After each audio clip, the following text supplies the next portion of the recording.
Welcome sa Dries TV. Kung interesado ka sa ganitong news, huwag kalimutang isubscribe ang ating YouTube channel. Maraming salamat! Welcome back again sa ating YouTube channel mga kakimpaw, and sa update natin ito, ang pag-uusapan natin ay tungkol sa mga importanteng ganap kina Kim and syempre kay Paolo Avellino. So ang pag-uusapan natin sa update na to ay may kaugnayan nga mga kakimpaw sa balitang maiiyak sa tuwa si Kim and Paolo Avellino pag nalaman po nila ito. So ano kaya ito mga kakimpaw na dapat nyo ding malaman? Yan ang pag-uusapan natin mamaya, kasama na din ang iba pang ganap kina Kim and syempre kay Paolo Avellino.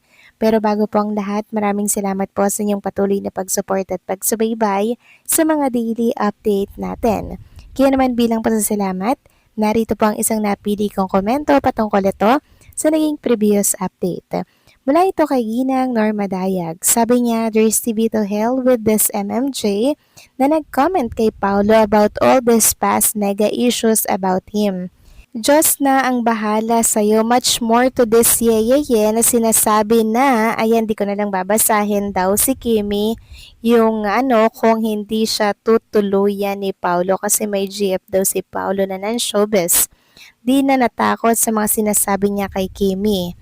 Kind man na tutuluyan siya ni Paolo. So what baka yun pa ang swerte niya sa buhay if ever na legit yung pregi niya. What a demon instinct to these people. To hell with them. Forgive them, Lord, for they don't know what they are talking about. KP. Maraming salamat po sa inyong komento, Ginang Norma Dayag. So, grabe naman po yung mga komento po nila, no? Talagang makajablo po, at wag na po natin yung pag-uusapan pa dito, lalo na't wala naman pong katotohanan yung mga sinasabi nila patungkol kay Chinita Princess. Edad man na lang po natin yan, Ginang Norma Dayag, no? Kasi hindi naman po yan totoo. The more kasi na pinapansin natin yung mga bashers, yung mga sinasabi nilang negative issue about Paolo or about Chinita Princess, mas lalo lamang po silang matutuwa kasi pinag-aaksihan po natin sila ng oras. Kaya pag nakabasa po kayo ng ganyan, dead man na lang po natin at tawag na nating pansinin yan. Sayang na ang oras natin. Focus na lang tayo kay Kim and Paolo Avellino sa mga positivity na nangyayari po sa kanila. So maraming salamat po sa inyong komento, Ginang Norma Dayag. God bless po at mabuhay kayo. So eto na nga, pag-usapan na natin mga kakimpaw, mga topic po na nakalap natin sa update na to. At unahin na nga nating pag-usapan. Ito pong isang Kimpaw fan page na nagpapanggap po na Kimpaw talaga siya. Kaya marami po ang naguguluhan mga kakimpaw kung totoo ba or legit na supporters ito ni Kim and Paolo. Kasi most of the time, parang basher siya mga kakimpaw eh.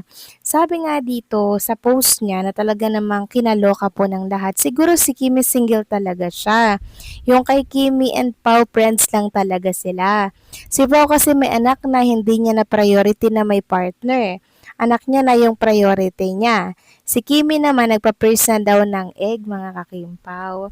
So, tapos yung daladala niyang pangalan na fan page ay Kimpaw daw siya, mga kakimpaw, no? So, sana palitan na po niya, mga kakimpaw, no?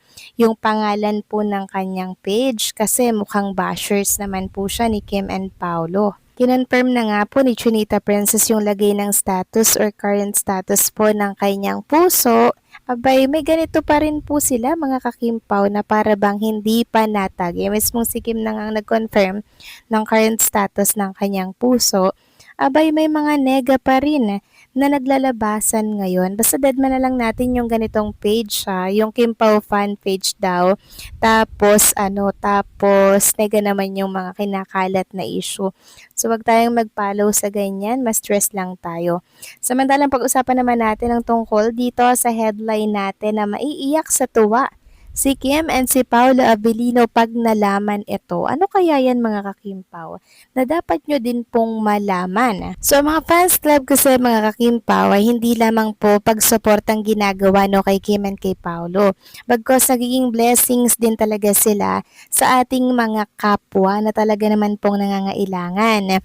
So ngayong September po, magsasanib puwersa ang tatlong fans club para po magkaisa sa isang layunin. Ayon nga po dito sa anunsyo ng Kim Pao Elites, they said our love was just a fleeting trend. We choose to make it an eternal lifeline. From different corners of the world, we found each other through a shared admiration.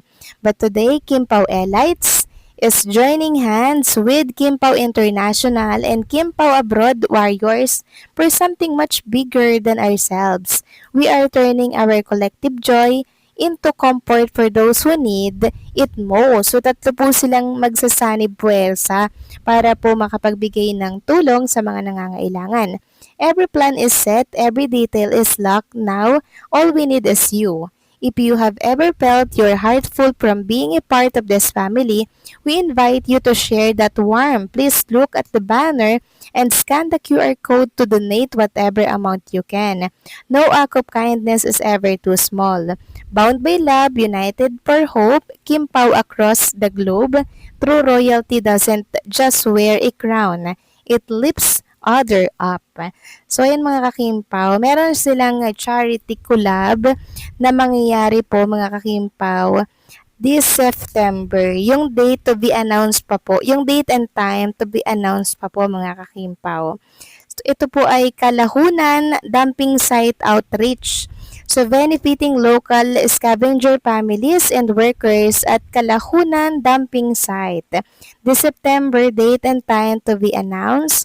Join the movement, donate goods and funds at ayan po yung QR code. Scan nyo na lamang mga kakimpaw kung gusto nyo pong mag-donate at makapag-share ng blessings ninyo para po maibahagi sa mga taga-Kalahunan Dumping Site, yung mga nagbabasura po mga kakimpaw na kailangan po talaga ng tulong dahil ito po talaga yung pinagkakakitaan nila yung pagbabasura.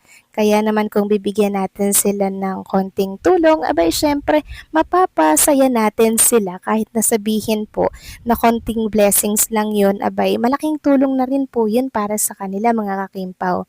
And for sure, pag nalaman po at nakarating ito kay Kim and kay Paolo, matutuwa po sila dahil meron pong charity collab ang mga fans club. Biruin yun, 3 pong fans club yung magsasanib puwersa dito. At sobrang nakaka-proud yun mga kakimpaw na makitang itong mga supporters ni Kim and Paolo Avellino nagkakaisa para magbayanihan.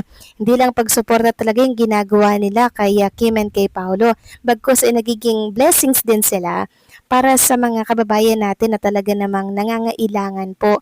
Yung talagang kababayan na nasa laylayan mga kakimpaw, no? Kaya saludo po ako sa 3 fans club na magsasanib puwersa para po sila ay magkaroon ng charity collab. Shout out po sa Kim Pao Elites, Kim Pao International, and Kim Pao Abroad Warriors. Proud na proud sa inyo si Kim and si Paolo, and I'm sure magiging emotional sila pag nalaman nila ang tungkol dito. Kudos po sa inyo at nawa po'y mas marami pa po ang mag-donate sa inyo para mas marami nyong mai-contribute sa kanila. So kayo ba mga kakimpo, kung gusto nyo pong mag-donate, scan nyo lamang po yung code na nasa screen po ninyo. So paano hanggang dito na lamang po ang update natin. Maraming salamat po sa inyong patuloy na pagsuporta.